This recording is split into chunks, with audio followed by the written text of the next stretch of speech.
So guys, bit of a quick one for you. I just wanted to give you guys my thoughts on the new Tobias and the Arcane Merchant trailer dropped by Tyne Senseth, which actually has a release date now, December 2024. And for the love of God, guys, let me know if you want me to do a reaction to it.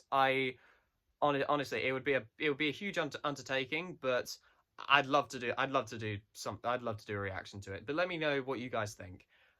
Um, so I wanted to just give my quick thoughts on the fourth trailer that recently came out, and also reflect upon the legacy of Tobias and the Half Pariah 10 years later. Which I remember I first watched Half Pariah when I was around 11, when I was in year 7. So that was 2015 was when I first saw it, and I'd never. Well, I think me and like many other Thomas fans had never seen anything like it before. Not just in the fandom, but on the internet in general. I don't often see full length films in general, and like a lot of the and if they are huge, like huge undertakings that have taken perhaps 5 to 10 years to fully create. So, and I feel like that trend, especially in the Thomas fandom, because there is a boatload of feature length cinematic masterpieces in the Thomas fandom. I say masterpieces and ellipses; they're not all good, but you know. But it was all started by Tobias and the Half Pariah, and I feel like it gets overlooked, bizarrely enough. I feel like it didn't quite break. It obviously broke the Thomas fandom, but it didn't break the internet as much as some fan projects have.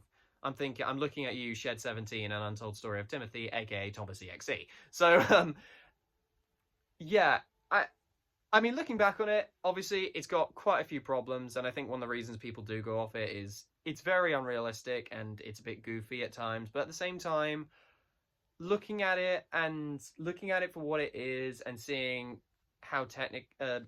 this done by someone who was in college at the same time of making this whole thing, you can't deny that it's a massive, incredible achievement, and Tynes should be unbelievably proud of it. And hopefully he'll be very proud of what he has left for us with Arcane Merchant, because looking at the trailer, I can tell it's going to be a more character focused piece. You could see there was a lot of angles and a lot of moments cutting in between different characters, and each of them clearly having their own conflicts. You have obviously Toby still feeling like a freak. Oliver has a sense of feeling incomplete because someone is incomplete from someone. That's either from Toby or from the deceased Montague. Henrietta looks like she's gonna have her own little arc. And from Tynes' live stream, it's been said that this is going to be much longer than Half Pariah. So hopefully it uses that runtime to its advantage. No filler in this one. Well, creative filler, if there is filler.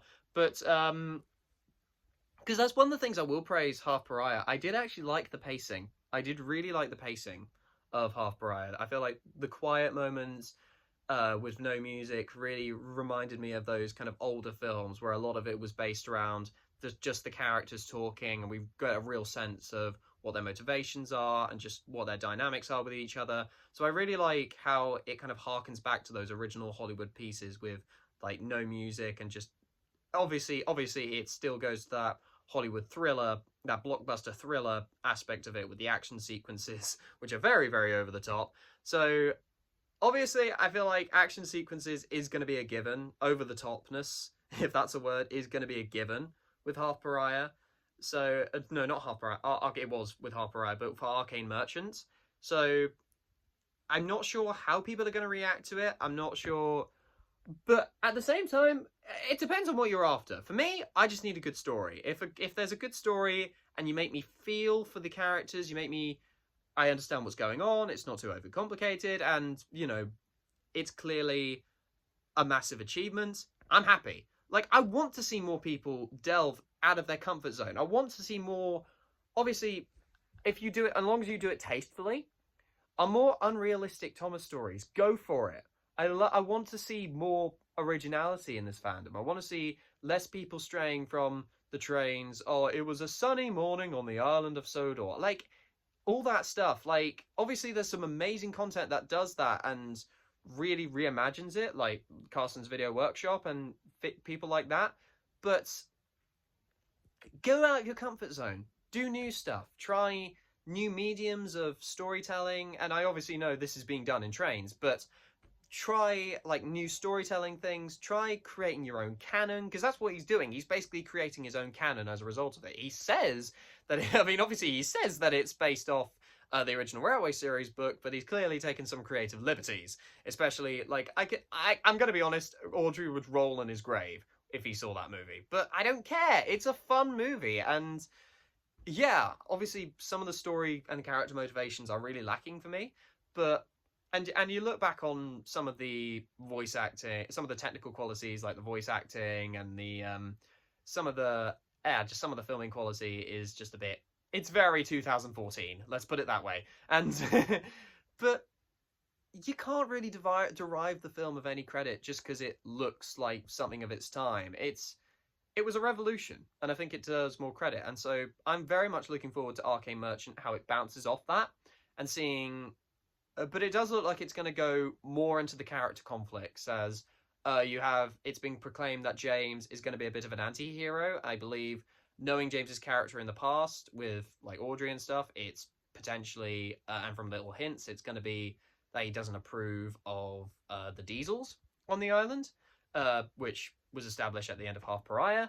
So hopefully they do my boy justice and don't make him too dickish. But you know, dickish is not even a word. But yeah, overall, just really excited for it. I think it's gonna look incredible. Like, that's one thing I missed. It looks unbelievable from the trailer alone. It's gonna look so much better than Half Pariah, and definitely gonna zero in on that cinematic tone and just refine it a little bit. Now he has better equipment, and he actually has a job in the film industry, so using know-how from that will definitely it